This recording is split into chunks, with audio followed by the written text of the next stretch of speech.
Y aquí estamos en Eco City, la ciudad que soñamos. En este caso para reencontrarnos con un amigo y colega, Diego Sarasola. ¿Cómo estás, Diego? ¿Qué tal? ¿Cómo están? Bueno, ahora lo que nos convoca es el tema de la depresión. Así que nos gustaría que nos cuentes un poquitito qué es la depresión en este concepto por ahí que el vulgo tiene de estar bajoneado, con lo que es verdaderamente un disturbio psíquico que merece tratamiento. Bien, es un buen modo de iniciar la pregunta porque el mayor problema que tenemos en psiquiatría es el cruce de lenguajes. O sea, la gente o nosotros en lo cotidiano usamos el término depresión como equivalente de tristeza. Y en realidad la depresión es una enfermedad y la tristeza no es una enfermedad. La tristeza es un sentimiento que no tiene por qué ser patológico, es parte de la vida cotidiana. Yo le explico a mis pacientes, si usted no estuviera nunca triste me preocuparía un poco, porque digamos, la vida te da todo el tiempo motivos para estar por momentos tristes. Así es. La depresión es una enfermedad que si se llamara de otro nombre, no usar el término depresión, sería más fácil de entender en qué consiste. Si se llamara enfermedad XYZ, vos podrías explicar más fácilmente en qué consiste. ¿Por qué? Porque al llamarse depresión ya le estás encorsetando, le estás poniendo un término que todo el mundo asocia con cosas. Por ejemplo, si uno entendiera esto completo, podría entender que hay cuadros depresivos que no tienen tristeza como componente importante. Ajá. Y cuando uno explica esto, incluso a colegas, un poco se sorprenden, porque dice, ¿cómo puede ser una depresión sin tristeza? Sí. Sí, la verdad que llama la atención. Claro, los Sí. clásicos de hecho la llamaban depresión sin depresión. Muchas enfermedades, como enfermedad de Parkinson o muchos adultos mayores, etc., tienen un cuadro depresivo con mucha repercusión funcional, ahora lo podemos explicar, y no tienen la tristeza como constituyente esencial. La depresión es una enfermedad cerebral que tiene aspectos emocionales, tiene aspectos intelectuales, cognitivos y tiene aspectos somáticos. Una persona con depresión puede tener tristeza, pesimismo, ideas de culpa, en su grado más extremo llegar a la ideación suicida, pero también tiene trastornos del apetito, trastornos del sueño, trastornos en su ritmo sueño-vigilia general, problemas para concentrarse. Entonces, en realidad vemos que es una enfermedad mucho más ubicua de lo que nosotros creemos. De hecho, vos en tu tarea como cardiólogo, un neurólogo, cualquier persona, cualquier médico de atención primaria ve todo el tiempo pacientes que tienen depresión. Por supuesto que en distintos grados. Sí. ¿Sí? O sea, la transición del blanco al negro, acá hay una gama de grises tan grande que siempre genera conflicto. O sea, hasta qué punto una persona triste podemos decir que está deprimida o no. Normalmente el cardiólogo enfrenta al paciente en otra situación, la sorpresa de una enfermedad a la cual le tiene mucho respeto, que por ahí no se esperaba, o una recaída de la enfermedad a la cual no puede sobrellevar. Entonces, la situación de adversidad, ¿favorece de alguna manera la aparición de la depresión o es algo que puede ser independiente y a lo sumo puede ser un disparador? No, sin duda que la favorece. Lo que no tenemos que caer es en la idea de que la explica completamente. Vos habrás visto en tu práctica personas que se infartan y no repercuten anímicamente y en otros sí. Entonces, el error es pecar siempre por exceso o por defecto. No tenemos que psicologizar todo. O sea, un cuadro depresivo, por ejemplo, en un paciente que se infartó, yo podría fácilmente explicarlo en términos de, bueno, se enfrentó a la muerte, ahora enfrenta una discapacidad, la sensación de vulnerabilidad que vos bien sabés que tiene una persona que se acaba de infartar, sí, es muy grande y eso podría rápidamente explicar un síntoma. Pero yo creo que es un error. A mí me parece que eso es importante, los factores psicológicos son sumamente importantes, pero no tienen que guiar nuestra terapéutica. Hay varios ejemplos muy claros para entender esto. Los médicos en general en estos aspectos nos guiamos por la profundidad de los síntomas, no tanto por la lógica. Yo podría pensar, una persona se jubila, deja su trabajo, los hijos se van de la casa. Bueno, tiene motivos para deprimirse. En realidad no. Esos motivos pueden ser para estar más triste. Cuando esa tristeza empieza a tener trastornos del apetito, no puede dormir, abandona las tareas que le dan placer, que es un síntoma casi cardinal de la depresión que mucho no se conoce, esta pérdida de la capacidad de sentir placer. En esos casos hay que decidir medicarlo, independientemente de si además va a hacer psicoterapia, va a trabajar sobre lo que le pasa. O sea, nosotros no estamos negando ese aspecto.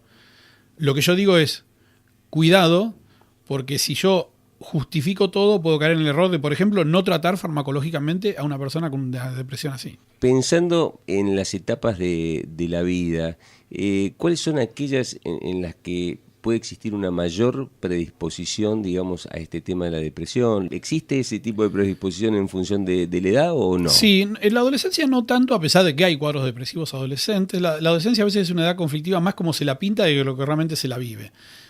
Hay varios trabajos sobre mitos en psicología y hay una gran discusión actualmente entre expertos si la adolescencia es tan depresógena como se dice. Es cierto que es una edad de ruptura, es cierto que es una edad de desafío. En lo personal, y acá no hablo de la evidencia, sino de mi opinión, siempre quiero marcar esas diferencias cuando hablo en público, en mi opinión no creo que sea una etapa donde hay grandes cantidades de síntomas depresivos. Sí hay tristeza, sí hay sensación de incomprensión, sí hay tendencia a romper los límites, que como padres ponemos, o tratamos de poner, pero no creo que eso siempre den depresión. Por supuesto que hay cuadros depresivos adolescentes y sí lo que hay es, cuando existe la depresión, un alto grado de pasaje al acto. Con intentos o de lastimarse o intentos suicidas que sí hay que atenderlos muy bien. En la última etapa de la vida sí es bastante prevalente la sintomatología depresiva y paradójicamente es la más subdiagnosticada, por lo que dije hoy, porque no tiene la presentación clásica muchas veces. Los pacientes, los viejos, yo lo digo, para mí no tiene carga discriminatoria el término viejo, pero los viejos, los adultos mayores, como quieras llamarlos, comúnmente dejan de hacer lo que les gusta cuando se deprimen. Se van como apagando. Por ahí no están tristes llorando, pero están más irritables, con menos tolerancia. Y entonces eso es un síntoma depresivo. Yo creo que uno siempre da, incluso para los clínicos generales, como dos palabras claves o dos preguntas claves para pesquisar la presencia de depresión. Uno es si se sintió mal la mayor parte del tiempo las últimas 2 semanas. Es como nosotros llamamos métodos de screening, ¿no? Como pesquisar. Y otra es si dejó de hacer las cosas que le gustaban hacer. Y en mi caso, que trabajo mucho con adultos mayores, para mí eso es clave. O sea, la persona que, no sé, jugaba al golf, o iba a caminar a la plaza, o jugaba a las bochas, o al truco con los amigos, o recibía contento a los nietos, y lo dejó de hacer, no hace un diagnóstico, por supuesto, es más complejo, pero me llama poderosamente la atención y pongo un foco ahí.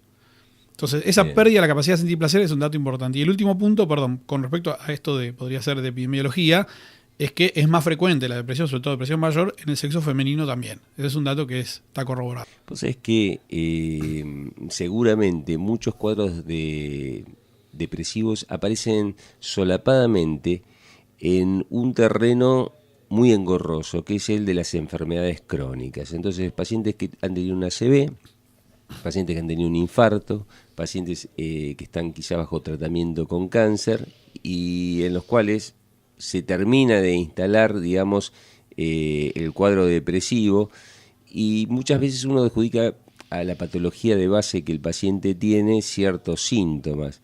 Sin embargo, cuando son tratados, es como que una flor, ¿viste?, vuelve a renacer, es como que uno le echó un poquito de agua y vuelve de alguna manera a expresarse. ¿Esto es una cuestión frecuente? Sí, es interesante porque nombraste 3 patologías, ACV, infarto y cáncer, y las 3 tienen relación con la depresión de alta prevalencia.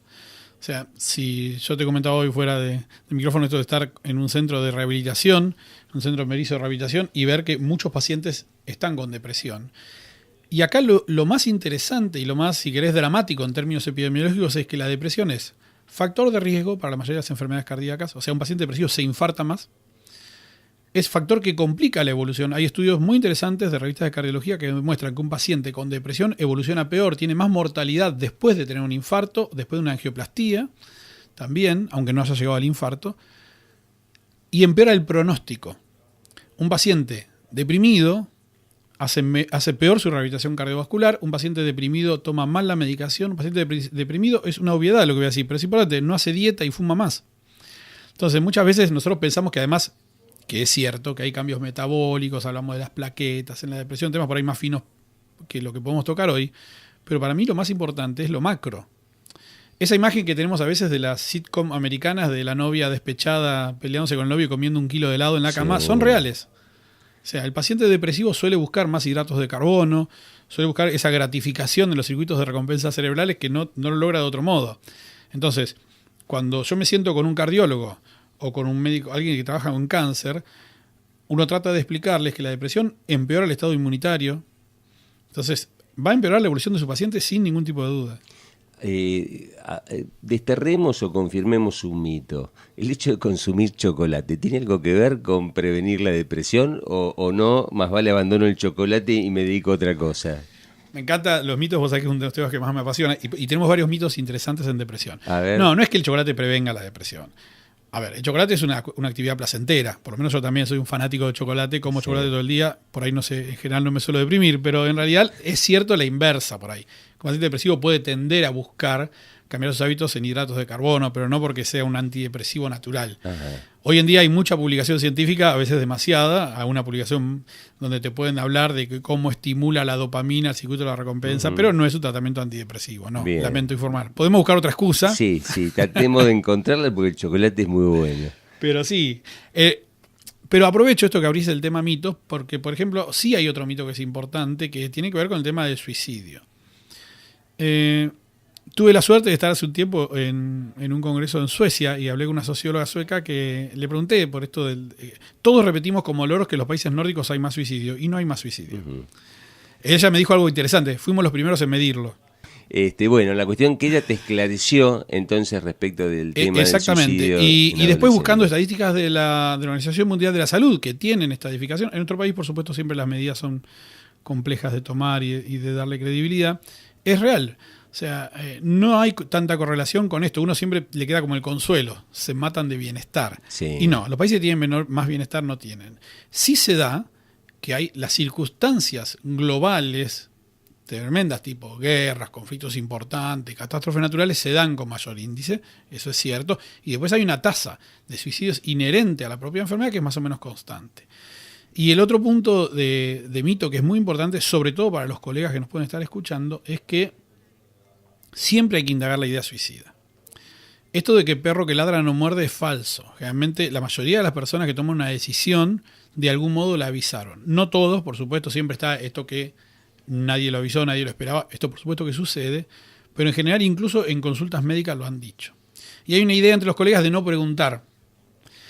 Y la realidad es que nadie toma esta decisión tan dramática, la más dramática que se puede tomar, si no la tiene previamente. O sea, nosotros no vamos a ser quienes le pongamos la semillita de la idea en esto. Por lo tanto, cualquier colega que esté con una persona depresiva tiene que preguntar esto de modo cálido, de modo humano, saber que lo va a tener que derivar en estos casos, pero es muy importante indagarlo. Siempre hay mitos con estos temas.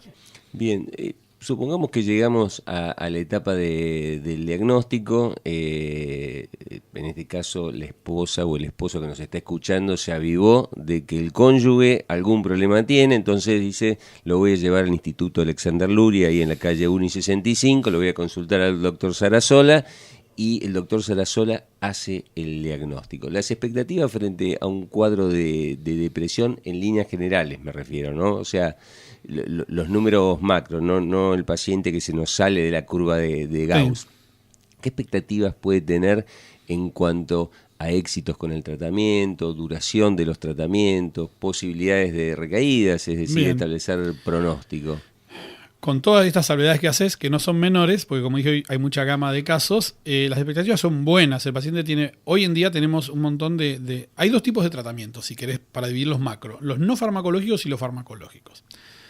En las depresiones leves todavía hay una discusión sobre si se medica o no se medica. Podemos dejar eso aparte, muchos pacientes evolucionan relativamente bien. En las depresiones muy leves, el paciente, a veces uno puede esperar un poco. La psicoterapia es una ayuda que es importante, las redes de contención social también lo son, de hecho son preventivas de la depresión. Cuando yo me encuentro frente a alguien que ya tengo una falla en su calidad de vida por la depresión, que es lo que yo uso más como marcador, obviamente luego de hacerme preguntas yo, si es un depresivo crónico, si tuvo antecedentes, etcétera, el tratamiento farmacológico mejora muchísimo. Y es muy interesante lo que vos decís, porque también hay mitos con esto. O sea, la medicación antidepresiva no dopa al paciente, no lo droga, el paciente no está tonto, ni siquiera lo seda muchas veces. Y también es cierto, importante, que más allá de lo que nos decía Woody Allen con el Prozac clásicamente, no es la píldora de la felicidad. No, lamentablemente no se diseñó. Mejora una enfermedad que es la depresión. De hecho, el paciente vuelve a estar tranquilo y bien, no está feliz de la vida, fantástico. Eso depende de otras cosas. Ahora, no hay duda en la mejoría de calidad de vida. Por eso es un drama ciertas posturas antipsiquiátricas que postulan que no hay que medicar, que es una sustancia química, como si eso fuera malo per se, como si la química fuera mala. Que esto empeora, que le impide hablar. Hay una corriente, no todos, pero hay una corriente a veces en psicología que dice, bueno, si el paciente está medicado no puede hablar, no elabora su conflicto. Eso es un error muy serio. El psicólogo que sabe trabajar y que tiene experiencia es el que te dice, mira, la verdad, medicalo o mejor, porque yo no puedo trabajar así, él no puede hablar. Yeah. A veces la angustia es tan alta, tan importante, el paciente está depresivo, tan inhibido, que no puede hablar de lo que le pasa. De ahí la importancia de trabajar juntos en ambas ramas, ¿no? Los trabajos demuestran que psicoterapia y antidepresivos son más eficaces que antidepresivos solos. Bien. Pero que en las depresiones de moderadas a severas, antidepresivos es más eficaz que la psicoterapia sola. Las dos cosas. Entonces hay que tener mucho cuidado con esto y eliminarse de prejuicios. Nosotros trabajamos, como la mayoría de los lugares que se congratula de trabajar seriamente, en conjunto. Es más, en mi caso, y esto es personal, pero creo que es un modo de trabajar, trabajo siempre en consonancia con otros colegas de otras especialidades. Porque, por ejemplo, y lo digo a modo ilustrativo, ¿no? Yo no puedo atender a una mujer joven con depresión si no tiene un hipotiroidismo, que es sumamente frecuente y empeora la depresión. Entonces, si empezamos a ver al paciente como una persona, no como un cerebro por un lado, un estómago, un corazón, estamos sonados. Bueno, entonces con esta pincelada final de Diego Sarasola, nos despedimos de esta nota aquí en Ecocity, la ciudad que soñamos. Ecocity, todos los martes de 15 a 17 horas por la 96.7 Radio Plus, siempre con vos.